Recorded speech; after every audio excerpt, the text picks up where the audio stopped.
Hello and welcome back everyone for another podcast episode of Essydo magazine.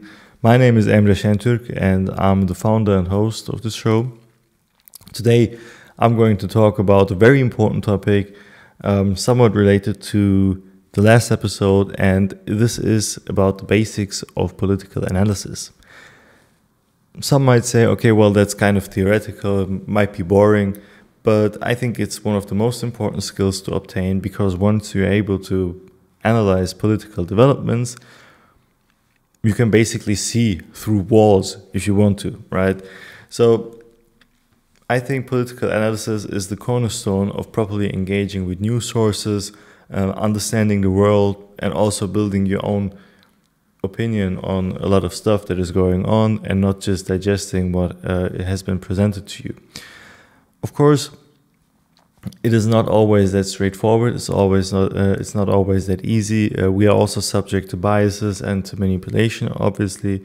But I think with the points that I'm going to raise today, you should be good to go, to properly analyze at least the infrastructure of any ongoing or past conflict, as well as understand the dynamics between states and maybe also economic developments that are taking place between two or more countries, right?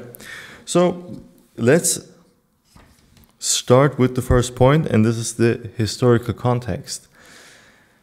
I think, and this is maybe not just a matter of contemporary societal dynamics, but a general human nature thing probably, because we have kind of an historical arrogance towards the past, right? Today is relevant.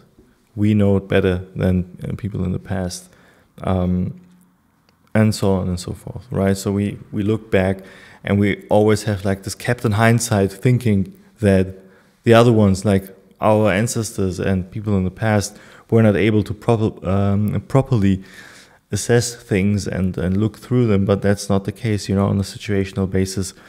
This is the best they could do. And I mean, we today are also very blind to a lot of things going on.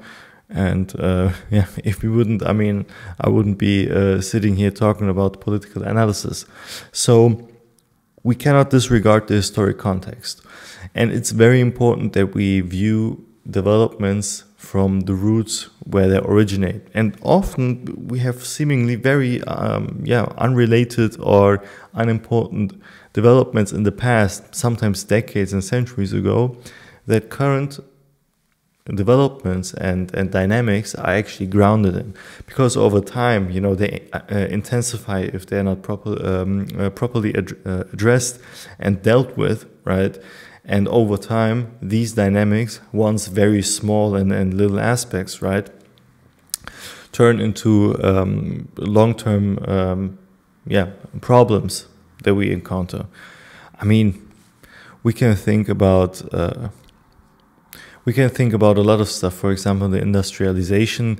Back then, there were certain lobby groups that were advocating for all sorts of product, or kind of also hindering other products to enter the market. We can think about alternative fuels and alternative building materials. So the steel industry and the petrol industry were quite strong at that time, and once they were able to kind of shut the access of other alternative industries to the mainstream, it actually intensified to such a point that today we have to make a whole overhaul of the energetic infrastructure that we have today in order to move closer to clean energy, for example. But we can also look at political developments. I mean, the Ukraine war is not something that just popped up in the last 2 years, or was kind of a development that is just confined to the last couple of years, right? It is something that has its roots deep in the 20th century. So when we think about the ongoing conflicts, situations, and developments, we always have to go back to the roots. It's always difficult to identify those, but if we take two actors, and this is kind of the second point in the context of historical analysis of political events, if we have two actors, we try to go back to the point where those two actors had their first moment in history together, and then look if that moment actually changed something in the dynamics or actually created a new dynamic between those, right? So in the case of Ukraine and Russia, we would look, when was the first time those two societies met or crossed ways in a sense, and we then go through all the occasions and look where's the most sensible meeting of those. And in this case, I mean, obviously it's the independence of Ukraine in the 90s. So from that point onwards, we can track the history of Ukrainian politics and the bilateral relations between Russia and Ukraine, and then come to the conclusion that there has been a build-up, between those two countries, and this build-up was also influenced by other forces. Just to give an example, right? But if we look at it isolated, in an isolated way, and see, well, there has been Russian arms buildup at the borders over the last couple of years, this is not sufficient. Yeah, on the other side, the NATO has also been expanding, and so on and so forth. And this just drags us back in time, where we go to this point and find where the dynamics started between those two actors. If we look at the Afghanistan situation, this is something that stems from the Soviet-Afghan war back in the 80s, right? The things that we encountered just a year ago. So I think it is very important to consider the historical context. We always need to be aware of what has been going on and where the dynamics come from, and because over time, with the accumulation effect, they intensify and lead to conflict and to great problems. Second, after we figured out what the historic contexts are and how to approach this whole phenomenon that we're looking at, it might also be an economic agreement or a diplomatic development. I'm just throwing in examples. The next important The next important step is to figure out the own stance and own bias. Before we go into the details of the analysis of the matter at hand, we have the historical context, right? We know that this is our basis. But now we turn back to the contemporary sources on this phenomenon, and then we think, what is my own stance? What is my own opinion on this, right? If we go back to the Ukrainian war, or Ukraine war, what is my opinion on this one? Am I siding with Ukraine or am I siding with Russia? And why do I do this? Am I neutral? Why am I neutral? And so on and so forth. These are very important questions. No matter what you're looking at, you need to consider those questions. Because if you don't do so, your analysis in the later part is going to be, it's not going to be very fruitful. It's not going to give you the results you expect, actually. Because if you are not aware of the factors that influence your thinking, you cannot rule them out once you arrive to a conclusion, right? You always have to be aware of what is influencing you and what kind of feelings you carry with you when looking at political topics. So we need to understand our own bias in order to eliminate it, or at least also include it in the analysis. Because when in the end you have the end product of or the conclusion of your analysis, you can also say, this is my conclusion, this is the result, but my bias is this and this and that, considering factor ABC, doesn't matter. Once you do this, this gives you credibility. This also gives you the ability to reflect on what you found later on, and this also adds something to the discussion, because we then know with this bias, people can reach this and this conclusion. It's an important factor. It's not always figuring out, who has the most objective and cleanest analysis. Obviously, that's the aim, but also having very well explained conclusions within bias, and this bias is also explained there, this adds also to the discussion, because we then know, okay, well, these are the ways we can think about the certain subject matter, whatever it is. Then we actually turn to the core analysis, and this is the first question that we need to ask ourselves, or we need to examine, is who are the actors? Obviously, it's clear, in politics we need to consider the actors. Who are they? What do they do? And the next question, after we've identified all the relevant actors, and this is important, relevant actor, I mean, in the globalized world, all the nations are somewhat interconnected and also involved in many conflicts. But the relevant actors are enough here.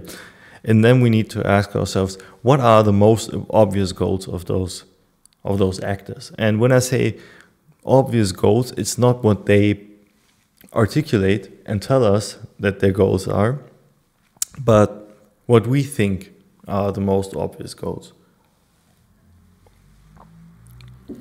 Meaning, if one country A, invades country B, what is the most obvious goal? Gain resources, gain land, whatever, right? Usually we know what it's about and why countries do certain things. Why do they enter into agreements of bilateral agreements? Why do they isolate other countries? Why do they structure their financial policies in a certain way? Why? We often know what they want to do. Either they want to expand their power or their wealth. And this is what countries in the contemporary system do, not in DEVLETist systems, right?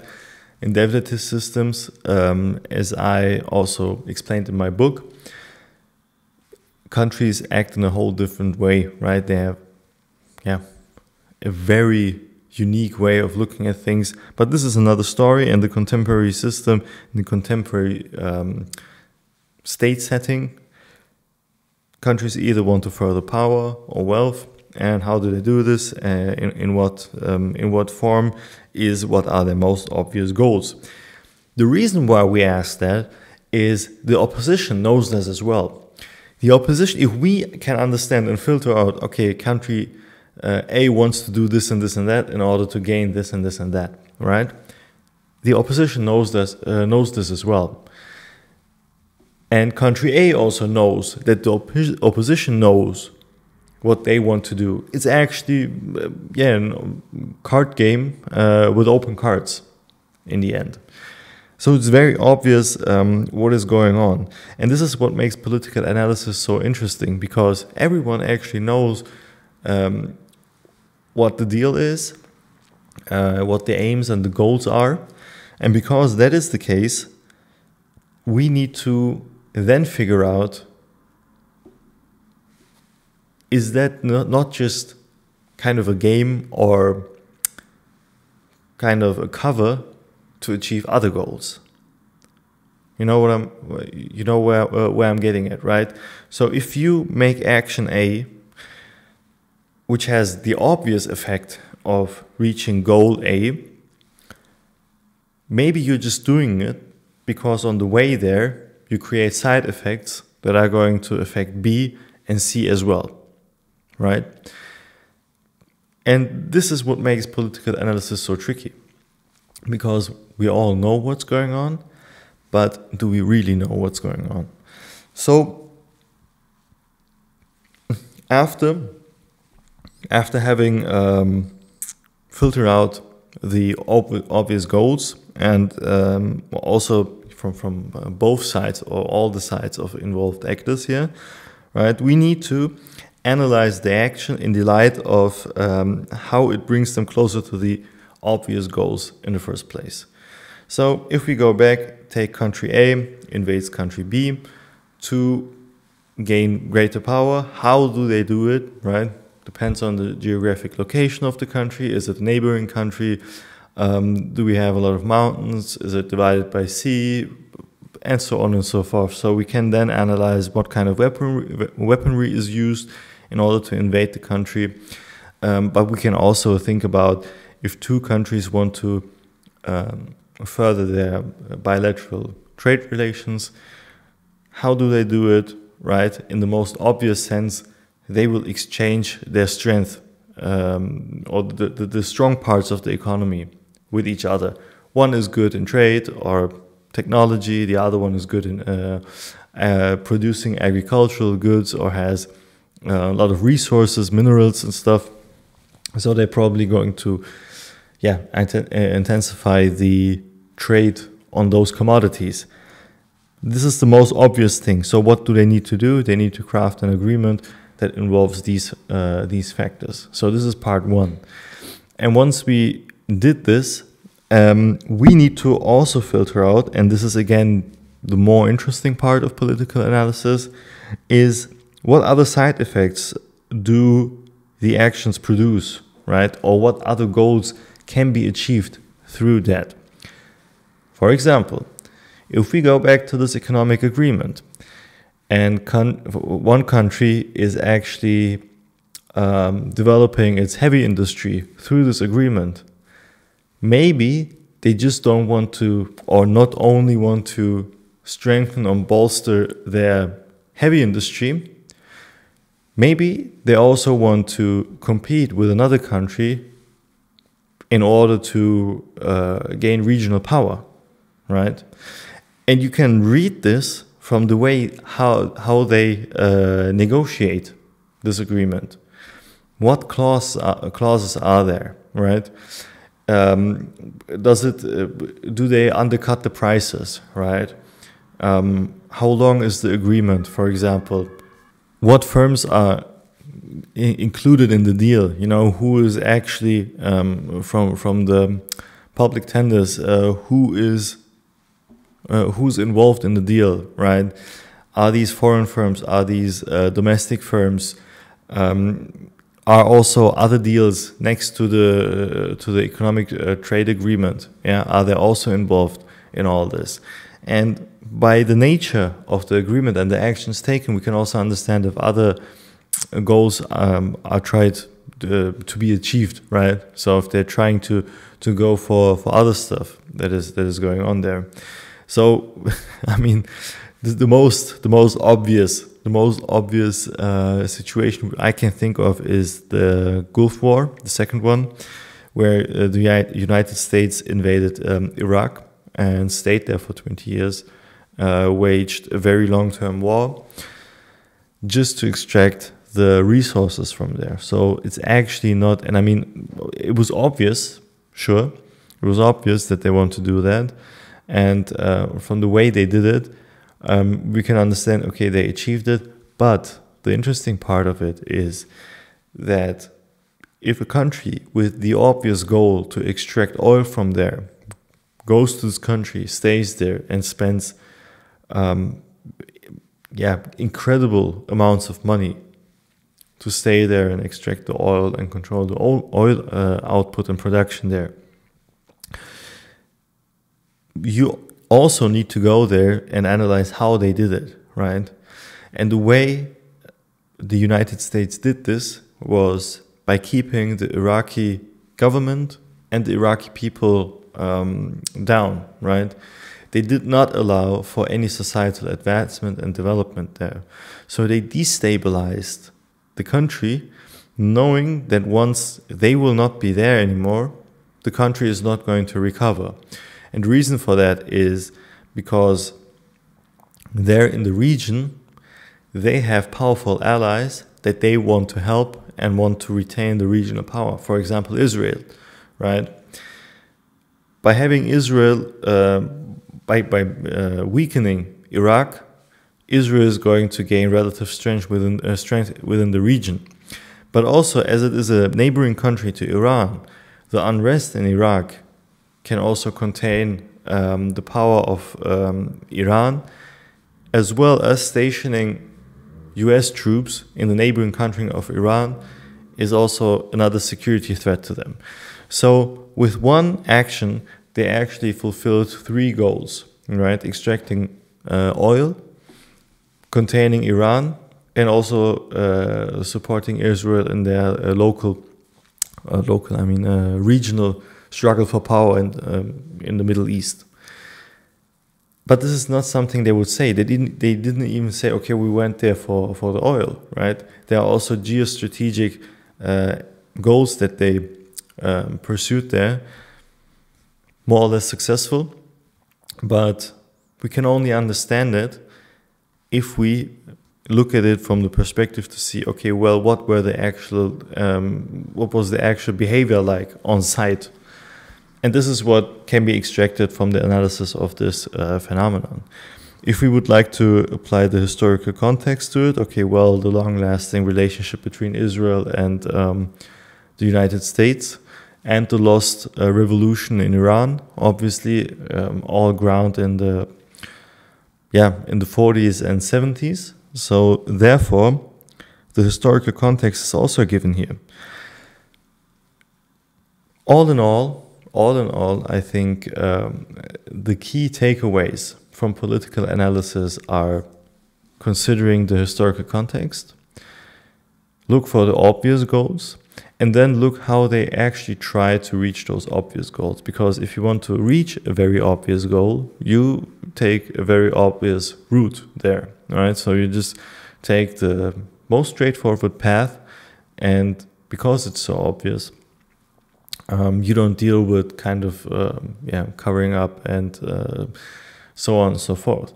But if you go through the actions and then see how the micro actions within achieving that obvious goal are also serving other goals, this opens up the fourth point, achieving other goals than the most obvious main goal, which does not always have to be articulated, the main goal, but obviously the side effects, the secondary goals are also not openly formulated or articulated.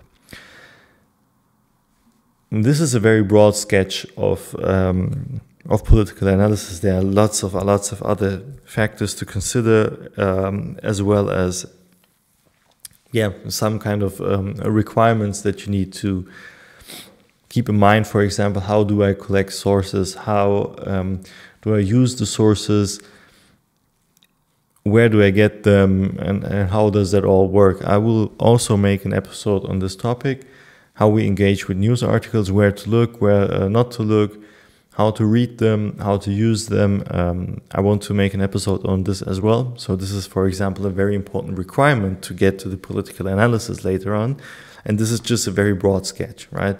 But I think with these tools, or with these steps, you're good to go to pretty much understand what's going on. I think this is very valuable. It's a very nice skill to have, and it's not a nice skill to have. It's a very necessary skill to have. Everyone should have a certain level of confidence in political analysis. So I think this is a good first step. Maybe I will dive into more detail in other episodes, or maybe pick up a certain phenomenon or development. But for the time being, I think you're very well equipped to take this knowledge and apply it to whatever you read on the news. I hope you enjoyed it. I hope it helps you, and I hope you liked it. So take care, and see you next time, or hear you next time, for another episode of Essydo magazine. So take care, and bye.